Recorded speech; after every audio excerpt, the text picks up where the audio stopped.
This video was produced by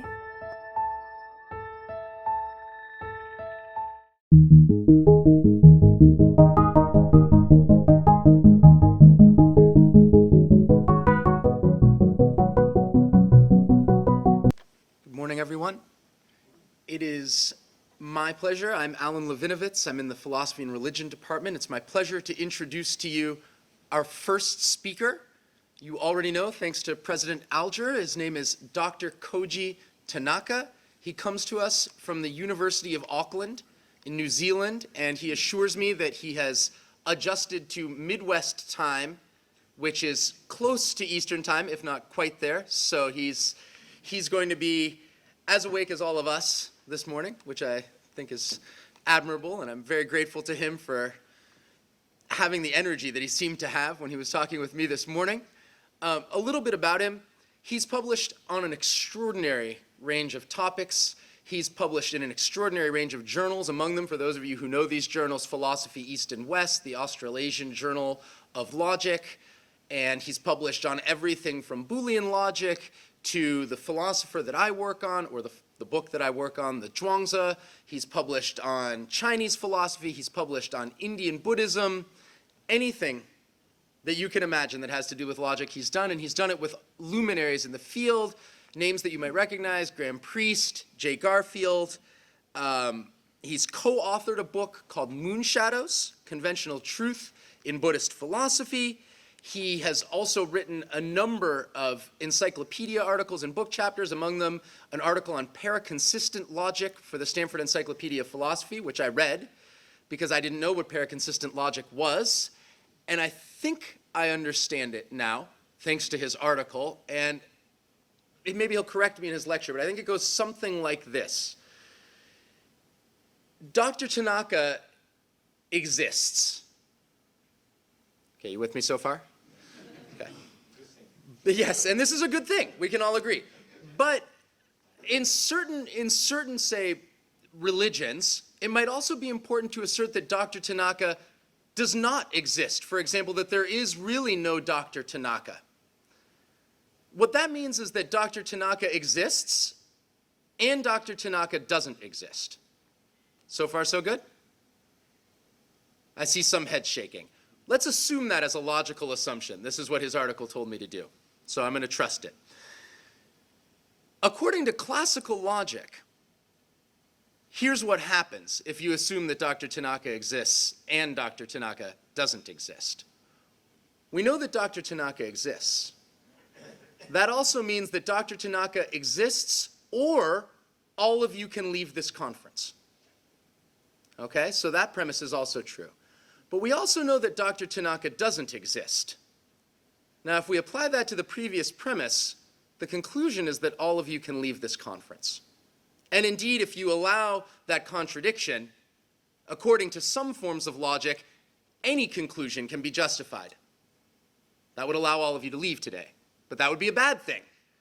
And so, there's a system of logic that Dr. Tanaka and others have been working on, which allows for statements like Dr. Tanaka exists and Dr. Tanaka doesn't exist to be true, but forces us to still have to stay here at this conference. I think that's a very good thing. What I don't understand is how those systems might work and how we can see those kinds of systems operative in non-classical logics, among them Buddhist logic. And so I'm looking forward to hearing from Dr. Tanaka today about Buddhist logic and his work on that. If we could all welcome him.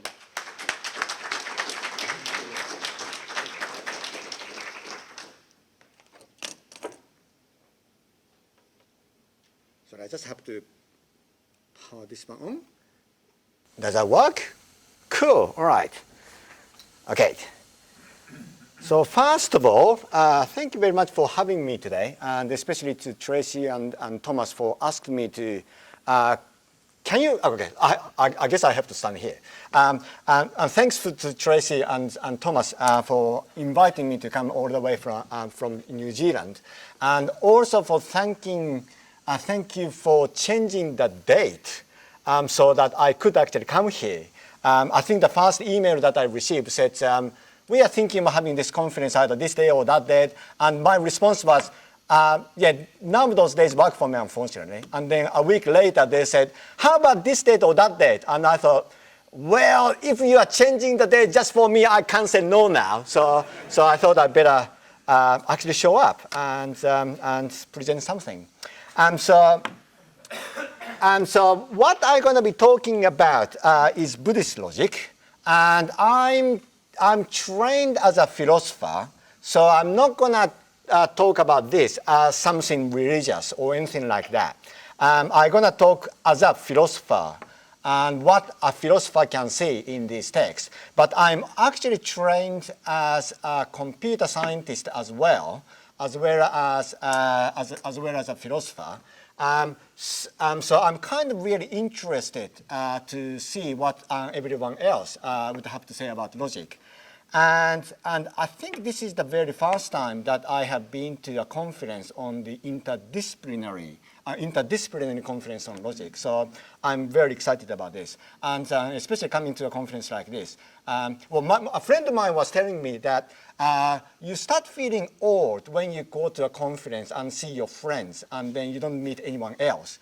And I kind of started to have that kind of experience. So it's great to meet everyone that I never met before. And I actually didn't know anyone before today. So I'm very glad to be at this conference.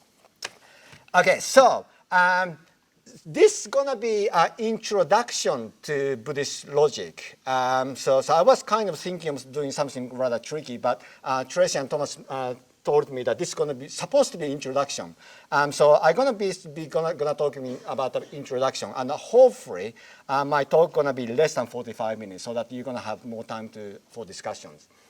Okay, so I'm going to be separating into. Oh, sorry, I just realized. Hang on.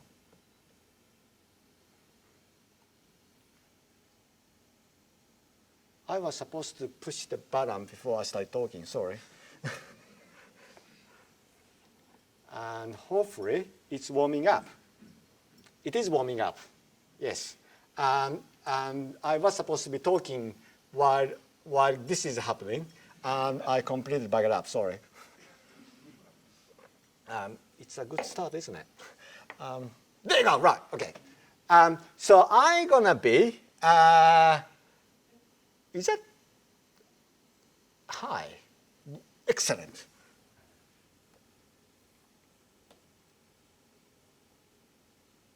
Can you see this?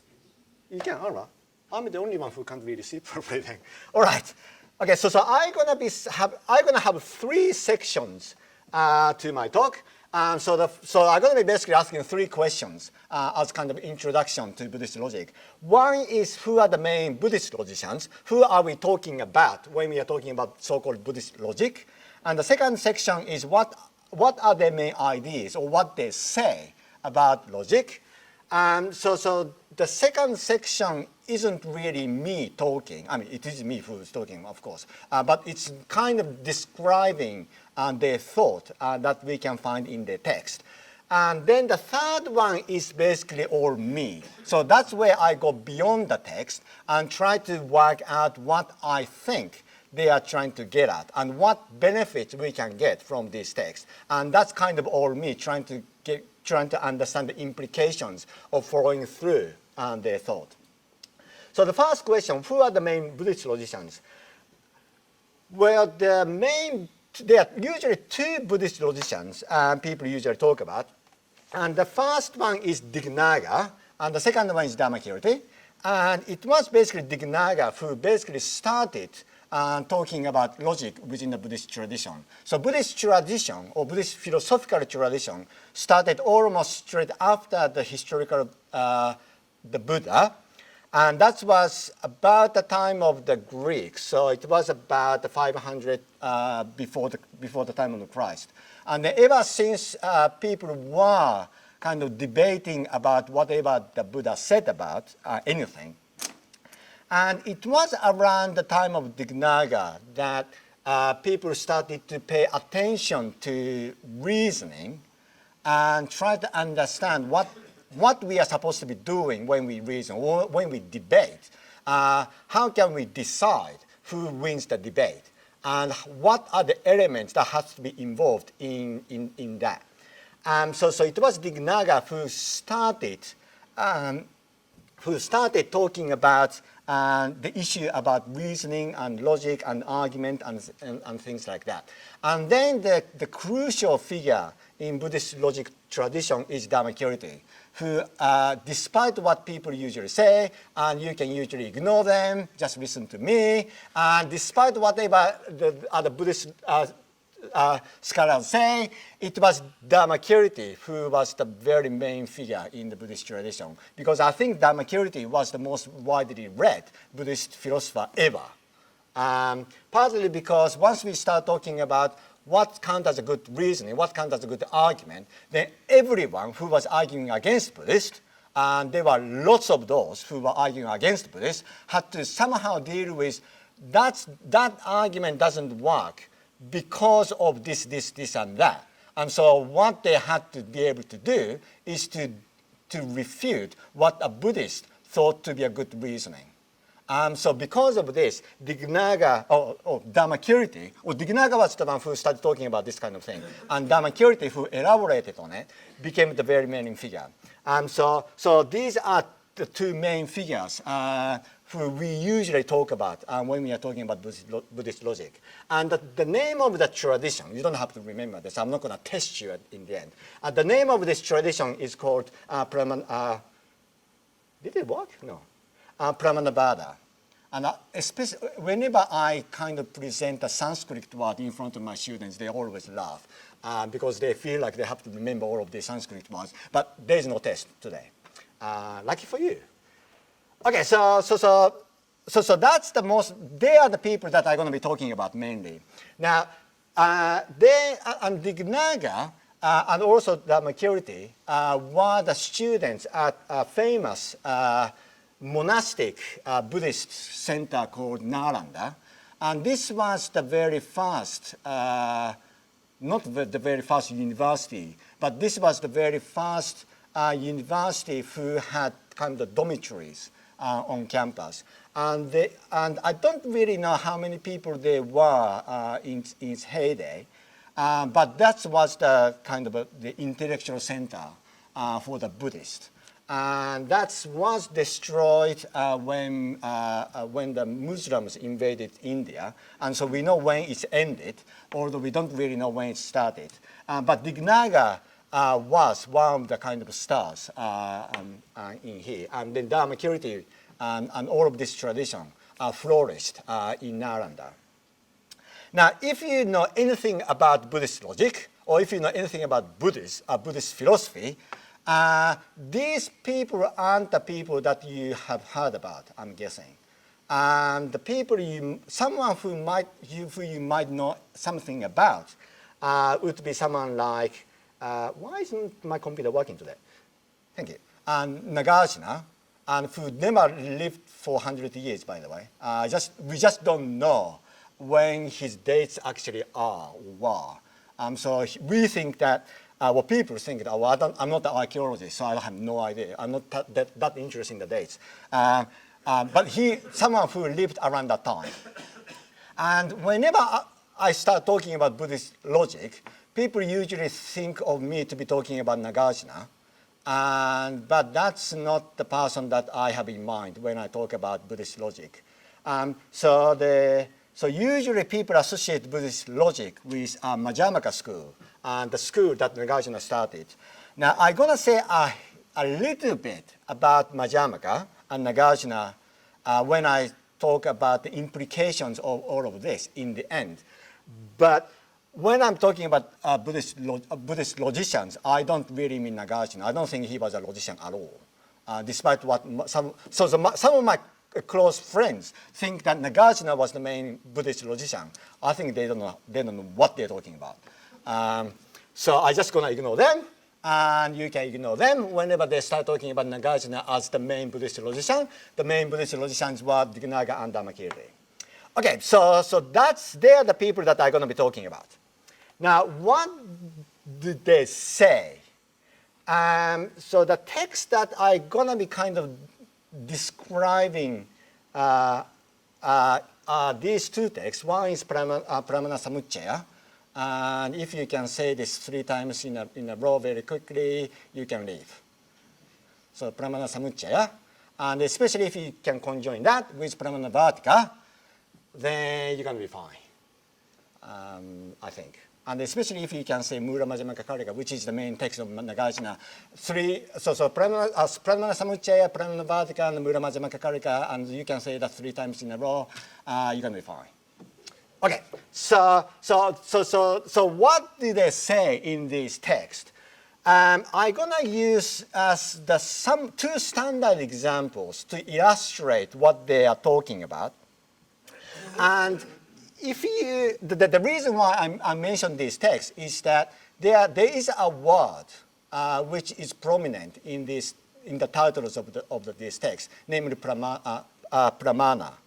So Pramana Samuccaya and Pramana Vartika, and both of them has Pramana as part of the title. So when they are talking about logic, it has something to do with Pramana. So I'm going to try to explain what Pramana is for these people, because whatever they are talking about under the umbrella of logic has something to do with Pramana. So I'm going to explain what they're talking about by using the two standard examples that they usually use to describe what they want to talk about. So the first example is an example where you are walking along a mountain path. So you kind of find yourself walking around the mountain path, and then you happen to see smoke coming out over the hill. Now, in that situation, so think of, put yourself in a situation where you're walking around the mountain path, and then you happen to see smoke coming out over the hill. Then assume that you come to know that there is fire there. Then you are said to have acquired that knowledge of the presence of fire by inference. Good. So the idea is that in a situation where you're walking around the mountain path and then you happen to see smoke, and if you come to realize that there must be fire, then that cognitive state is acquired by inference. So that's basically what they say. And that's almost a quote of what they say. Now I'm going to explain what is really going on later on. But that's so to start with, I'm just going to explain I'm going to present what they say before trying to explain what this all means. So if I say inference is involved in this kind of way, where inference is is to do with logic, then there are 3 things involved in here. First one is where you are, and that in Sanskrit is called paksha. So whenever they are talking about logic, we are talking about something concrete, a concrete situation. So in a concrete situation where you are walking around the mountain path. So that is the concrete situation that we are actually located. And in that location, there is something you see which you are using as a reason for the knowledge that you are supposed to be acquiring. So the first element involved in this situation is where you are at. And then the next element involved is the reason in terms of which you are said to have acquired knowledge. So the reason is called hetu, and what you have acquired as a result of all of this is called shaja. And somehow, when these 3 elements are come together, and when we can say that the presence of fire is knowledge, or we know that there is fire, then we can said to have inferred the conclusion. And the inference is called anumana.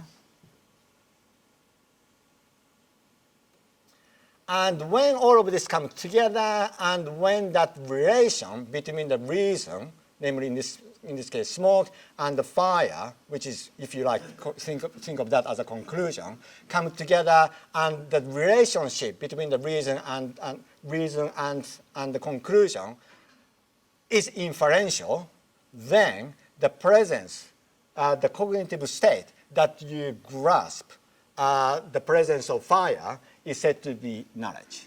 It is a knowledge state that your cognition is in. Now, this involves not just inference, but also perception. You have to see smoke in order to be able to activate your inferential cognition. So, Pramana means the means of valid cognition. So it is the means to acquire knowledge. And inference, together with perception working in unison, are said to be pramana, meaning they are the ways to acquire knowledge. So we are acquiring knowledge of the presence of fire in that particular situation. And you need two things in order to acquire, in order to come to know that there is fire there. Namely, you have to be able to see smoke, but you have to be able to infer the presence of fire from the presence of smoke. So that's one standard example. And without trying to explain what exactly is going on, I'm gonna explain another example, and then I'm gonna try to start explaining what this all means. And so that's one standard example. And another standard example that they usually use is that assume that you happen to stumble across your friend's backyard, and you happen to see this thing, which is the standard example that these Buddhist, Indian Buddhists use is shimpasha, which apparently is some kind of rosewood. Although my friend corrected me the other day, that it's actually Indian rosewood rather than rosewood. And I'm not quite sure what exactly the difference was. And I actually don't really know what shimpasha actually looks like. But it apparently looks like this according to Google. And if that's wrong, then you can blame Google. So it's kind of, it's something like Indian rosewood. And when you see this, what you come to know is that there's a tree there. So you see shimpasha, and then what you come to know is that in that particular very concrete situation, what there is right in front of you is a tree. So again, what is really going on is that you see shimpasha, so you're activating the perception part of it, what is kind of given to you, but on top of that, what is going on is that you are activating a different part of your brain, namely the inferential part of your brain, and then come to know that there is a tree there. So what you are saying is shimpasha, but what you come to know is that is the presence of a tree. So these are two examples where we come to have the knowledge of something. And insofar as it is inference and perception which are involved in acquiring knowledge of this kind, perception and inference are said to be two means of valid cognition. So when we come to know something, then the Buddhists think that it has to have two elements, namely perception and inference. Okay, so now let's try to work out what is really going on in these examples. And in particular, I'm not interested in perception for this talk. I'm just interested in the inference part, or what this inferential relation really is. And they usually have three characteristics of what this inferential relation is. So you have a reason which requires your perception. Then somehow another cognitive state is generated. And that relationship is characterized to be logical.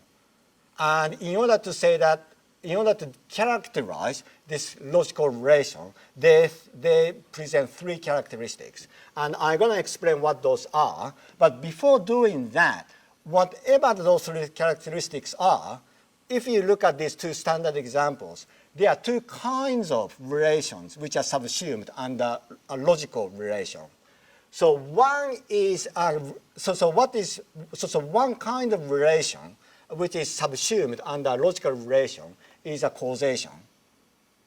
So it is fire which is causing smoke, and as a result of that, you are allowed to infer the presence of fire based on the presence of smoke. So what that means is that you can infer the cause once you know the effect, although the other way around you cannot infer. So this is the big thing about Dharmakirti, that you cannot infer the effect from a cause, but what you can infer is that you can infer the cause from the effect. So the causal relation and the logical relation go the other way. And that's the big thing about Dharmakirti. So what this relies on is that somehow we are warranted to know the cause if we know the effect, but not the other way around. And inferential relation, in the way that they understand it, subsumes the causal relation, although you have to understand causal relation in a kind of opposite way. And another thing that a logical relation subsumes is the relation of identity. So sympatia is a tree. So insofar as that, you can infer what is identical with stuff that you perceive. So a logical relation, which Dignaga and Dharmakirti start characterizing in terms of three characteristics, subsumes these two kinds of relations. And how are we supposed to provide three characteristics of a logical relation which subsumes these two kinds of relations? Well, what they do is that they say, so long as these three characteristics hold, we can then say that that is a logical relation. So what they say is that this is the purely descriptive part. What they say is that to start with, these three elements that I mentioned, the location where you are at and the reason that you're providing for the conclusion that you're inferring, and those three elements have to be related in a certain way. And the first characteristic that they provide is pakshadharmata, which is that a reason, smoke or sympatia, is where you are at, meaning that you're actually seeing it. And what this means is that one way to characterize this is that they aren't just talking about what we sometimes call valid reasoning, which is to say that if this is the case and that's the case, it's kind of a hypothetical reasoning. What they are really looking at is what we sometimes call sound reasoning, where the premises or where you started at is actually true. So they're not really describing validity, meaning that the relationship between if this then that separate from the question of sound reasoning. For them, there is no such a distinction. So when they are talking about the good reasoning, what they are talking about is what we usually call sound reasoning. And there's no different category from sound reasoning from valid reasoning. They are all good reasoning for them. So that's one way to characterize it. And another way to characterize this pakshadharmata is to say that whenever you are providing a reason for the conclusion, the reason is applicable to where you are at. And what this means is that they're not really describing formally, just describing a formal structure or what counts as good reasoning. They are telling you what you are warranted to infer if you are in a situation like this. So what that means is that the reason that you provide for the conclusion has to be applicable to the location you are at. So whatever the cognitive state you are at, the reason that you are trying to provide is somehow relevant to that state. So that's what this Pakshadharmata is supposed to do. And the two other characteristics are usually put into under one umbrella, namely Vyapti. And Vyapti comes in two directions. First direction is that hetu, or the reason, or smoke, or simpasha, is present in at least one similar case. So for example, in a similar case is a similar case, not that particular case, but a similar case where there is fire and there is smoke. So for example, these days it doesn't quite work, but if you think of a kind of old kitchen where a stove, you have to put woods in. So if you're thinking about wood burning stove, then that's where there is fire. So that is a similar case in the sense that that is where there is fire, but that's where there is also smoke. So if you can provide a similar case like that, then that characteristic is satisfied. And the another characteristics of Vyapti is go the other way around.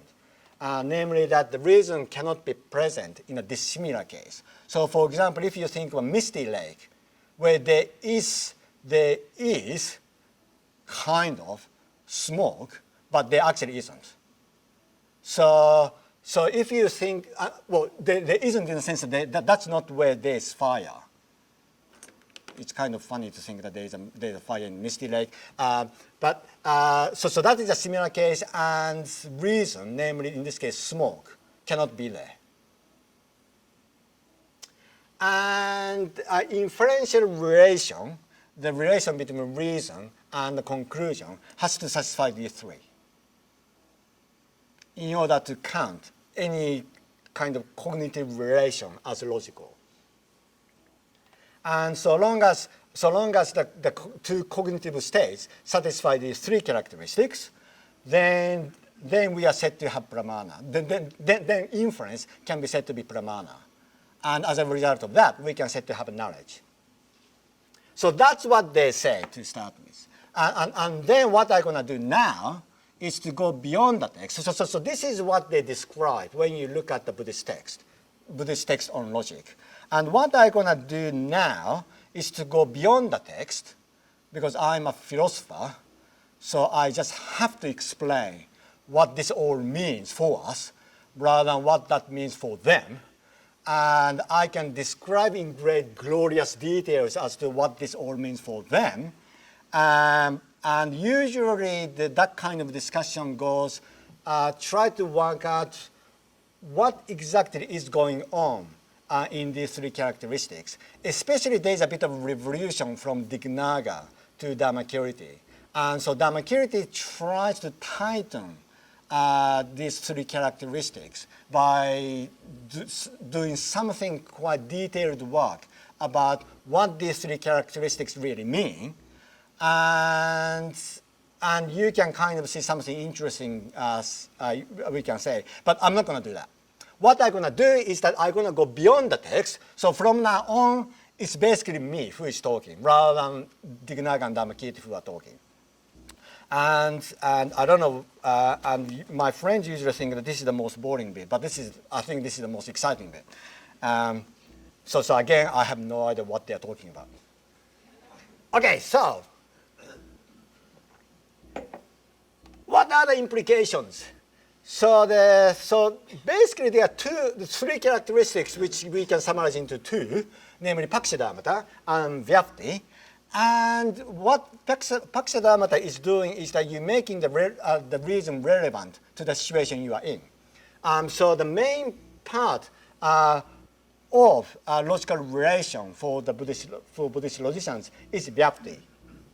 So let's try to understand what this Vyapti relation is. And I forgot to include the animation for the arrows. That arrow is supposed to come in at the end, sorry.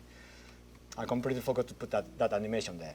So what is Vyapti relation? Well, Vyapti relation says that, or whichever you go, Vyapti relation says that reason or smoke or simpasha is is where there's a similar case.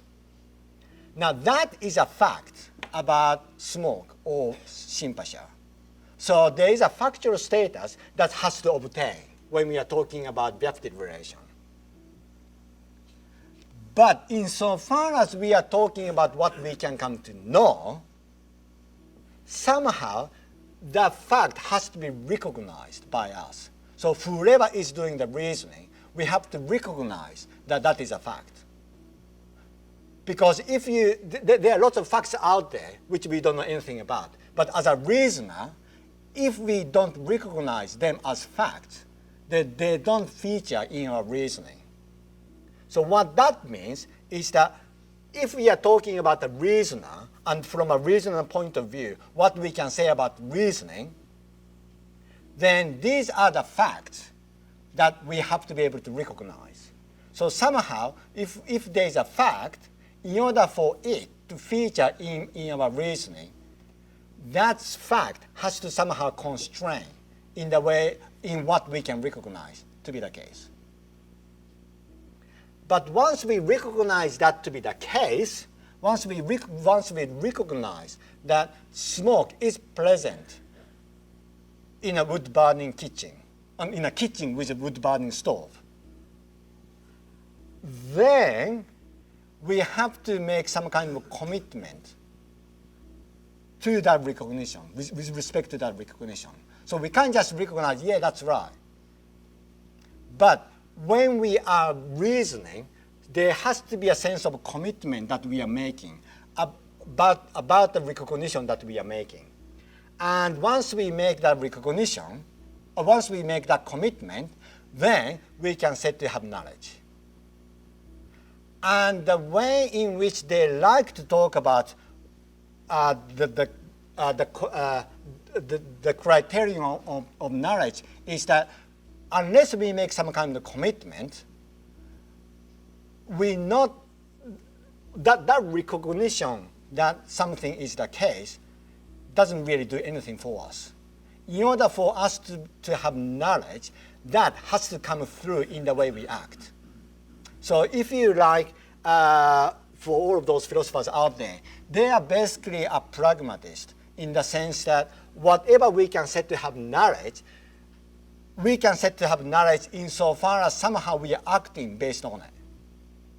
And otherwise, we cannot set to have knowledge. So for example, if we are looking at, if we come to know fire, unless we can act on it, we're not set to have knowledge of the presence of fire.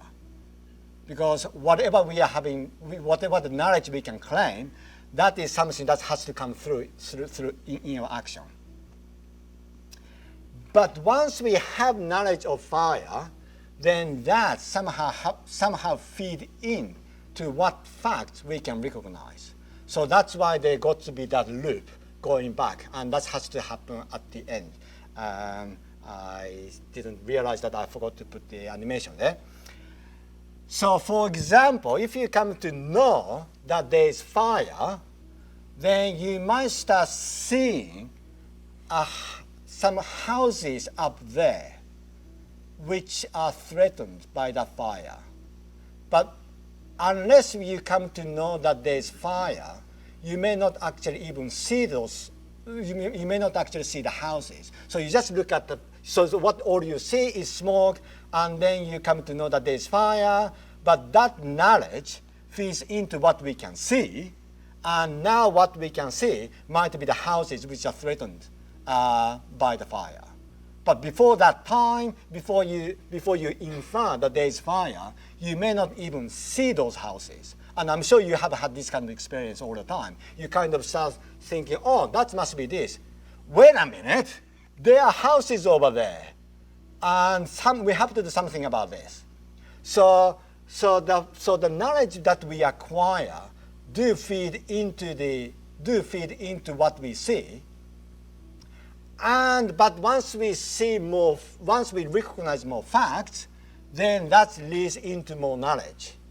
And so all of this somehow feeds into each other.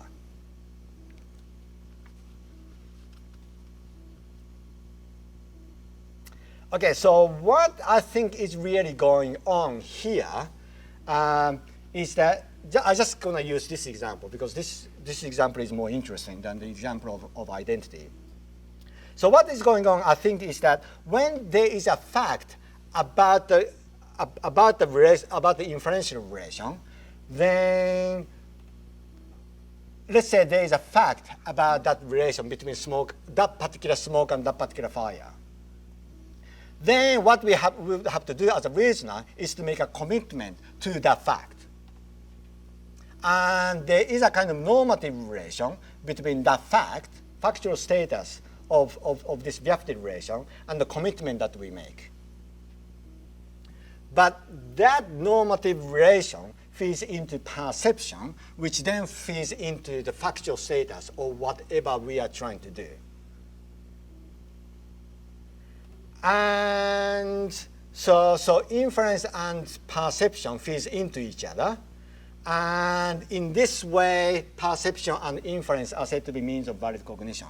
And what I think interesting about all of this, and this is the part of the reason why I like to look at Buddhist texts, is because looks like what they are trying to work out is that logical relations themselves are somehow empirical, meaning that we have to be kind of there as an agent who have all kinds of experiences, who can observe all kinds of things. And as a result of this, we form logical relations. So logical relations aren't really there to constrain our reasoning. Logical relations themselves are formed as we practice our reasoning. And what I'm going to do is that I'm going to try to work out what that means to say that logic is empirical. And in order to do this, I'm just going to go back to Nagarjuna and just to try to explain what is the implication of thinking that logic is empirical. And Nagarjuna is famous for his use of Kasuskoti, and which literally means tetralemma. Or no, actually, that's a lie. Literally, that means four corners, which basically means tetralemma. And he's famous for putting up four logical possibilities. One is to say that this, not this, this and not that, neither. And what he does is that he considers those four logical possibilities and say that A isn't the case, not A isn't the case, it is not the case that both, it is not the case that neither. And so whatever the answer we can say is something else. Basically none of the above. And Nagarjuna is the one who is famous for this kind of reasoning pattern. Now, according to Chandrakirti, who was a commentator of Nagarjuna, and he was a margin in India, but he is the guy for Tibetan Buddhist. And so according to Chandrakirti, what that means is that Nagarjuna's reasoning cannot entail any positive assertion. So what that means is that none of the above could not even be the answer for Nagarjuna. And the only kind of pattern of reasoning that we can invoke is prasanga, or something like reductive. So reductive reasoning goes something like this. I assume that A entails absurdity, therefore A could not be the case. And according to Chandrakirti, that's the only kind of reasoning that Nagarjuna could have employed. And why am I talking about this? Because if you think about what reductive arguments is really doing, I think there's something interesting that we can say, especially when we think that logic is somehow empirical. So if we think of reductive reasoning, how reductive reasoning actually works. So you say A, but A entails absurdity, therefore A couldn't be the case. And what that reasoning pattern entails is something like a rejection of Achilles and the tortoise, which was described by Lewis Carroll, who was the author of Alice in Wonderland, but he also wrote a very short article on the nature of logical inference, which I think is only 4 pages. And everyone I talk to about this paper has a different story as to what is going on. So I'm going to tell you a different story as to what is going on. And you can say, that's not what is going on. And I can say, yeah, I know that a priori because everyone has a different story about this story. So I'm going to tell you one story. And this was the paper which was written for about 100 years ago. And then everyone keeps debating about what that's supposed to mean. And I think everyone understands it differently. So this is how I understand it. So the story goes something like this. Think about, so accept that these two, they're going to be true. Things that are equal to the same are equal to each other. So if you have, for any 2 things, if they are the same, then they are the same. Do you see that? Good. B. 2 sides of this triangle are the things that are equal to the same. So assume that the triangle, you have the triangle, and this side and that side are the same. Then what entails is this. The 2 sides of this triangle are equal to each other. And famously, the tortoise refuses to infer the conclusion. And what I think that this is just my spin on what is going on. What I think the tortoise is basically saying is that, yes, I can see that Z follows from A and B. There is no question that I cannot, it's not that I'm rejecting that Z follows from A and B. And the tortoise actually does say that, yeah, I can see that. And that's why Achilles then goes on to try to convince him to infer the conclusion. But the fact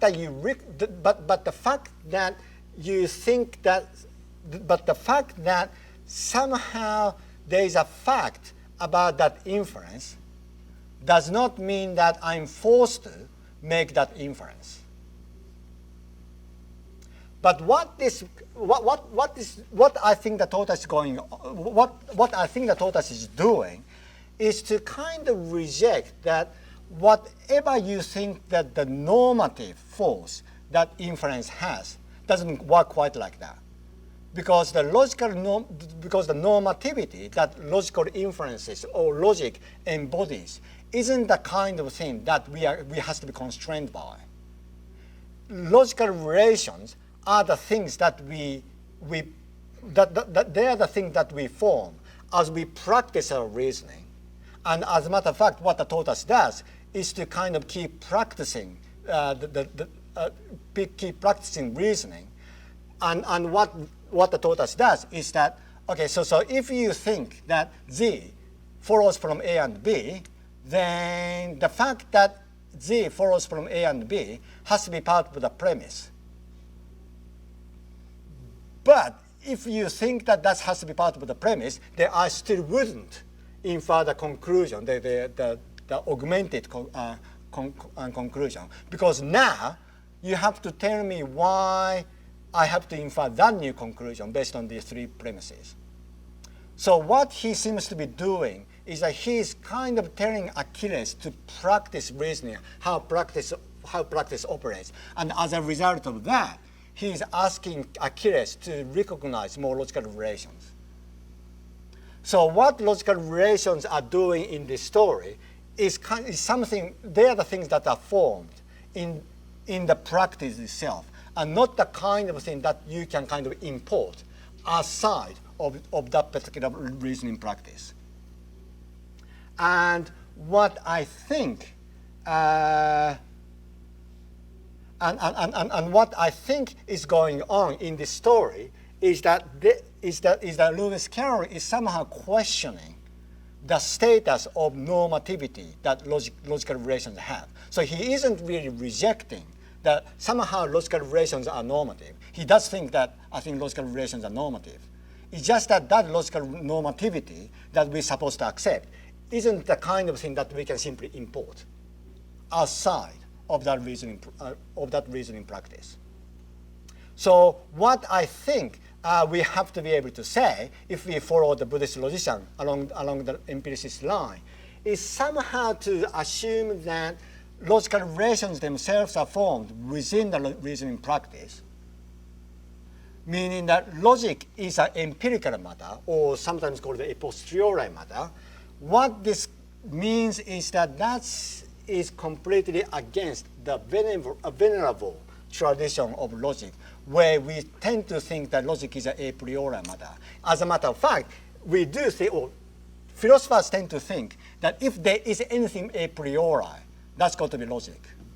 And what I think we can do by following the Buddhist line is to somehow give a counter consideration to this tradition, where the notion of a priori nature of logic was kind of crystallized by Immanuel Kant, and that's followed through Frege, Russell, who else did I put?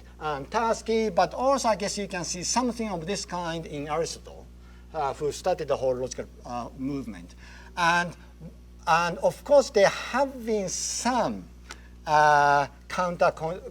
empiricist view popping up from time to time in the Western tradition. But what I think interesting about Buddhist logic, thinking through Buddhist logic, is the fact that it gives you a quite different perspective on how we can understand logic. Now, whether or not they are right about empirical nature of logic, now that is another matter, of course. But what I think is interesting about going through these Buddhist logical texts is that it gives you a different perspective on how to understand the nature of logic itself. And it gives you a kind of counter consideration to the way that we tend to understand logic, where we think that logic is a priori and logical structure is a priori structure that we just have to somehow import from something else in order for, and then we somehow have to shape our reasoning practice. But if we follow through Buddhist logicians, then that gives you a different perspective on how we can acquire logical capacity and how we can acquire logical relations and how we can even form logical relations without always referring back to the authority. That's the end. Thank you.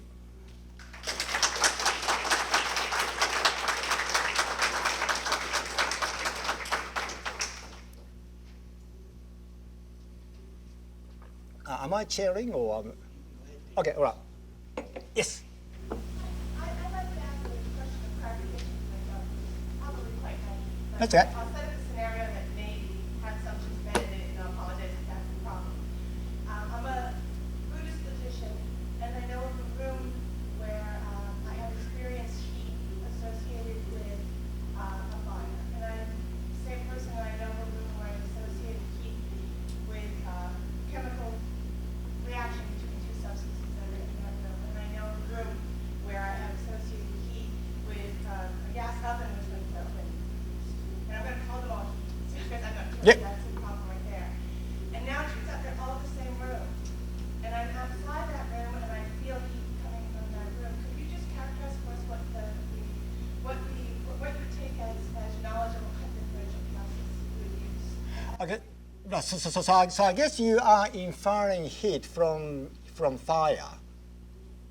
Well, they're Is not that- fire. Only one is fire. The others are another kind of chemical reaction, or, and it's some kind of, oven where you're doing I see. So how can we infer heat from chemical reactions? in a location where, and I understand the things that you're saying that the reasoning would be situated in a location, but what processing and everything you do if there's more than one causation in the same location? I see. Okay, right. Yeah. So there are a few different. Okay. Okay. So let me get this right. So are there multiple causes for one effect? In that location, I understood that location was very important to the task situated. Yes. Right, within its context, but in that context, you have multiple causations. So you can't say where sort of similar to where there's smoke, there's fire. Right. I see. Now it's where there's heat, there's something, and you have had previous experience with that room of Right. How does causation inference then work in that way? Okay, so what you've got is that there are multiple causes and then single effect. Okay, so this might be a case where you can't infer one cause from the effect. Is that the idea? Okay, right. So you may not be able to identify. I have no idea what they will say, but I'm just making things up. I'm afraid. I think what they can say is that you can't really identify which cause is the cause of this effect. And as a matter of fact, you can't do that if there are multiple causes. But what you can infer is that they are the causes. And that's, I think, what they can say. Now, of course, this kind of knowledge of science was a bit primitive. So I don't know whether they understood multiple causes and so on. But I think they can accommodate multiple causes. What they cannot do, and what I think we shouldn't be doing, is to identify that's the cause.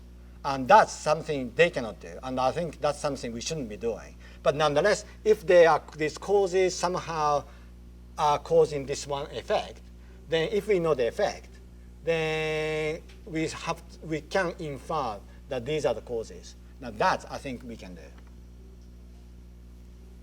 Yes? I was wondering if there might be a concern or an objection that relates to the highly empirical character of this theory of cognition. Because it's based in perception, it seems as though it wouldn't allow for knowledge of such things as numbers, or God, or logical rules themselves. Perhaps there's a similar difficulty as that faced by the logical positivists with the verification of principles. Right. And I'm wondering if they were aware of this, or wondering if some of their more fundamental Buddhist principles, values, Four Noble Truths, Eightfold Path. It doesn't seem as though these sorts of things could be Right. grounded in that form of cognition. Right. Okay. So I guess Dharmakirti did talk about God, but someone that I kind of have in mind is Ratnakirti, who does use Dharmakirti's theory of inference as part of an argument against the existence of God. So Hindus or other Indians do believe in the existence of God, whatever their notion of God is, and they use this theory to argue against the existence of God. So I don't know whether I don't think Dignaga had any consideration of this kind, but Dharmakirti was trying to address that. But it was kind of a latter thinker, Ratnakirti, who did explicitly employ this in kind of inferential consideration to argue against the existence of God, because for the the Buddhists don't believe in God, and they have to somehow provide a reason for this, and the reason what can basically tantamount to is that whatever the attributes, whatever the characteristics that the Hindus attribute to God are the kind of thing that we just cannot perceive. And as a result of that, we cannot infer the existence of God. Or something, this is a kind of oversimplification, but the arguments go something like that. Now, about numbers, I have no idea what they thought about numbers, I have to say. And one interesting thing about the kind of comparative aspect of the different logical traditions is the fact that in the Western tradition these days, logic is tied with mathematics. That's never happened in India. So mathematics developed in India, and some of the Buddhists were kind of interested in that, but their consideration of mathematics was totally independent of their considerations of inference. So I'm sure it's never occurred to them how to understand numbers by inference. And so I don't really know what they would say about that, I'm afraid. Values. Okay, so values are the things that we're supposed to practice. So they are not the kind of thing that we see. So values or anything we take to be normative, they are the things that we kind of practice, and they are the things that come through our action. And so in some sense, they were, I guess, non-cognitivist about values or norms or anything of that kind. So it's not really that they are trying to see the facts about values, but these are the values, whatever the values that we can talk about, they are the things that we just practice, basically, rather than the things that we see. And that requires what we can see, but what we can infer in order to practice values. Oh, yes? Could you clarify for me the meaning of commitment? In one of the examples you mentioned that there may be a relationship between smoke and fire. You said, once I made a commitment, I have to infer that. Is commitment an acceptance of a fact? Right, I see. But I may not take it as true. I see, right, okay. So okay, I didn't try to define the word commitment terribly well, but what I was trying to get at is that somehow there are facts that kind of come to us. I don't know how to talk without using metaphorical description, but facts are the things that kind of come to us. But we have to somehow meet this fact in order to be able to act on it.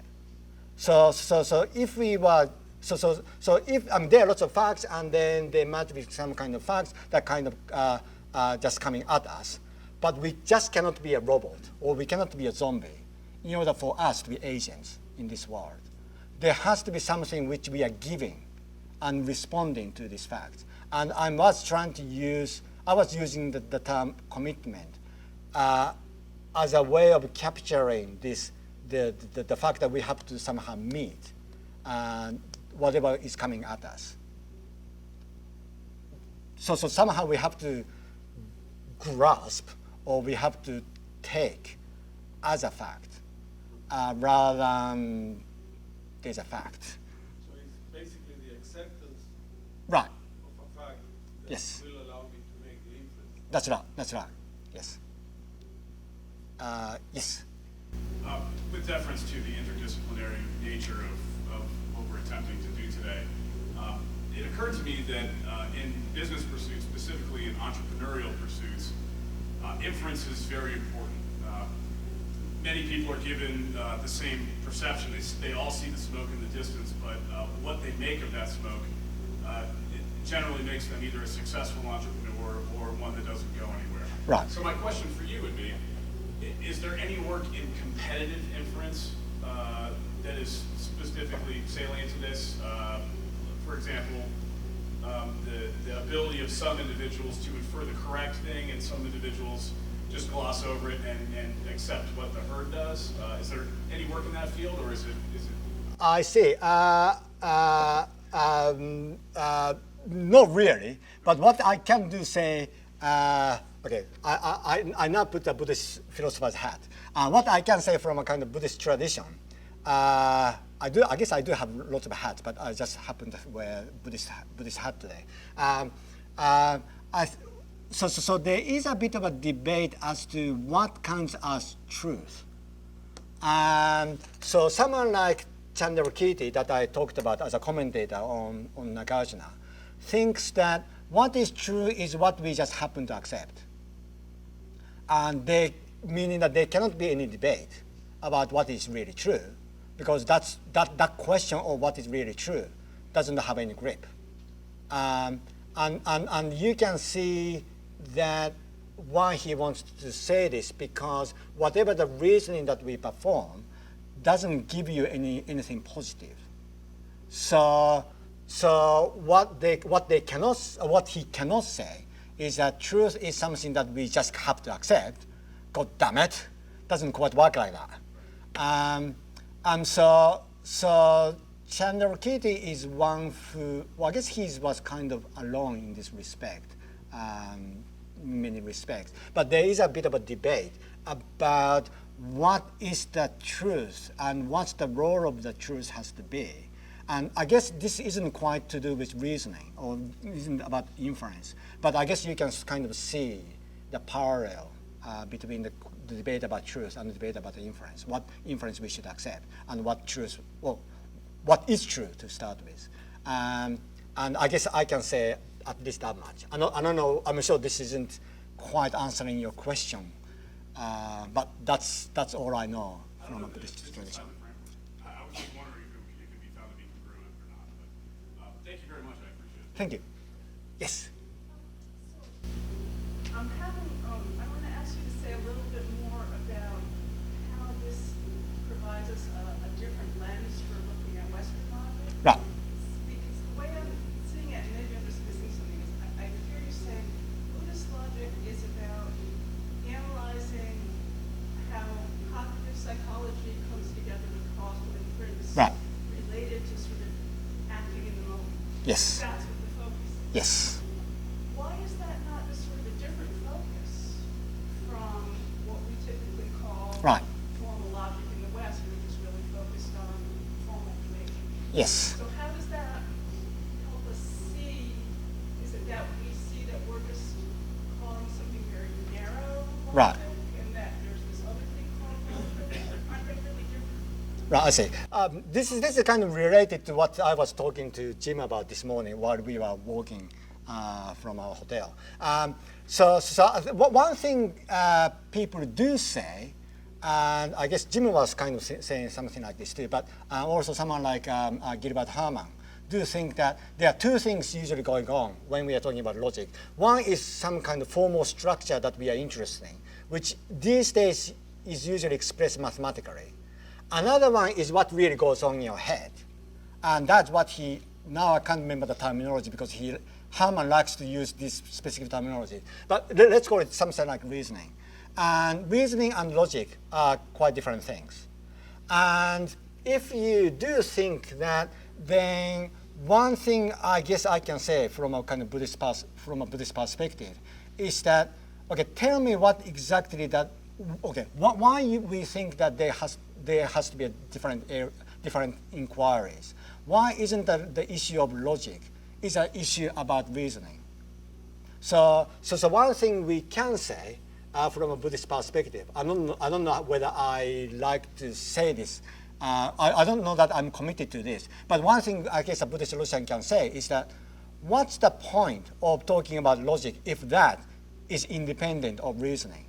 And as a matter of fact, the reason why I started looking at these Buddhist texts is because I was confronted by a Buddhist monk who told me that, well, logic, what we are interested in logic is just to try to work out these kind of structures, these abstract structures. And then the question I was asked was, what's the point of that? And I just couldn't answer that question. So one thing a Buddhist can say is that if that's what logic is, what's the point of it? If somehow logic is disconnected from reasoning, then that study looks like a waste of time. I don't think they said logic is disconnected from reasoning. I think they said that the reasoning that Buddhist logic studies is causal reasoning in a Right. concrete context. Right. And that is reasoning. Right. But there's other reasoning too that Right. reasoning does. So is that a fair way to say it? I see. Okay. Yeah. So all of those, I think, are based on certain distinctions which kind of follow from the way that we usually understand. And one is the distinction between something like, okay, this looks like kind of inductive reasoning, and you might think that, but there got to be different kinds of reasoning, namely deductive reasoning. And one thing I can say when I put the Buddhist cap on is that distinction is an artificial one. So the fact that they think that somehow reasoning subsumes somehow causal relation, but also identity relation. But identity relation is something much more deductive, what we think to be deductive. And the fact that for them a logical relation subsumes both kinds of relations mean that they're not making a distinction between deductive and inductive reasoning. And what I can do when I do put the Buddhist hat on is to reject that distinction to start with. So what I think these Buddhist texts provide us with is a perspective from which we can challenge the distinctions that we tend to make. So the distinction between what we might call logic and what we might call reasoning, and some people do make that distinction, and Buddhists can be seen to be challenging that distinction, but also the distinction between deductive and inductive reasoning. There couldn't be any interesting distinction to be made. So I guess this is a kind of, I think these texts do provide us with a number of counter considerations to what we assume to be the case. Yes? I'm just to get a sense of, what you think of, it's like, the limits of, of the framework of Buddhist logic. I suppose, if I had a coin in my, I don't have any coin, but anyway, if I had a coin in my pocket, if I tossed it, say, Yeah. 100 times, right? Yes. The coin is a fair coin in the sense of it's balanced, and it's just a random quarter that I've chosen, my pocket. Yes. I suppose if I toss the coin 70 times, 100 times, and I get 70 heads and 30 tails. Right. At this point, would you be willing to say, I'm asking here about a Bayesian versus a frequentist approach, right? An a priori versus, an a posteriori Right. approach. Would you be willing to say that, if you were, a betting person, I don't know if that's allowed when you're wearing your Buddhist hat or not, but if you were to toss the coin one more time after the 100 tosses, would you say, well, look, I'm definitely going to bet on heads because Right. there were 70 heads, or would you say, I'm just going to ignore that information, I'm going to use it? I see. The coin was random. Right, I see, yeah. I guess when I'm putting a Buddhist hat on, then I guess I would say that question isn't a logical question. Because what you are trying to work out is how we can come to know that that is the case. Now, so it's a question about what's the procedure we have to adopt in order to apply the knowledge status to this thing. It's not quite the way that they understand logical relation isn't quite mechanical like that. So even though logic inference is thought to be a means of acquiring knowledge, it doesn't quite describe a mechanism in terms of which we acquire knowledge. It just gives you the structure that has to be there if we can call this to be knowledge, if that makes sense. If I changed my toss and I got 100 heads and 0 tails, even though again it was some random coin, would that change the answer, or sort of Right, I see, yeah. process that you don't? Right. Yes, insofar as that looks like trying to infer an effect from the cause. And for them, that's not inferential relation. So inferential relation goes from effect to the cause, not from the cause to the effect. And looks like all of those kind of systematic questions of that kind, where we think of logic to be logic, I guess logic in terms of kind of Turing machine or something like that, where we think, where we understand logical considerations in terms of kind of decision procedure or something like that. That's not quite the way that they were understanding inference, even though inference is a means of acquiring knowledge. Because that sounds like somehow we can infer an effect from the cause. So if that's what the state is, then what we can infer in the next step. And somehow the conclusion is something which is generated, and that we are trying to understand this as the conclusion. But that is trying to think that what's the effect when all of this comes together, meaning that we're trying to infer the effect from the cause. And for someone, especially for someone like Damekirite, you can't infer that. You might be able to say that that is the effect of this cause. You may be able to say that. But what you cannot say is that you can infer that from this. Can I have someone else? Someone new? Sorry. Yes. Well, all right, so it's possible, in other words, for your reasoning to sound your conclusion may turn out to be false. I mean, I found you're walking around maybe a volcano, for example. So what? How does that work? So Well, okay, so you make the inference that there's fire based on observations of Right. experience of where there's fire. I see what you mean. Okay, right. Yes, right. I see. Yes, You right. don't know Yes. these other. Yes. So your reasoning is still sound, Right. even though in the end It's fallible. draws. That's right. That's right. So that's right. So this sound reasoning, or what they think to be sound reasoning, even though it is sound, it is sort of defeasible. So I think if you are empiricist, you would have to be able to say this. You have to be able to say that that is a sound reasoning. It's just that as more information you get, you might come to think that that actually is not right. So we have to think that all our sound reasonings are defeasible in principle. That's right. Yes. Sorry. I think that'll be the last question for right now. Let's thank our speaker again. Thank you for your comments. Thank you for your question.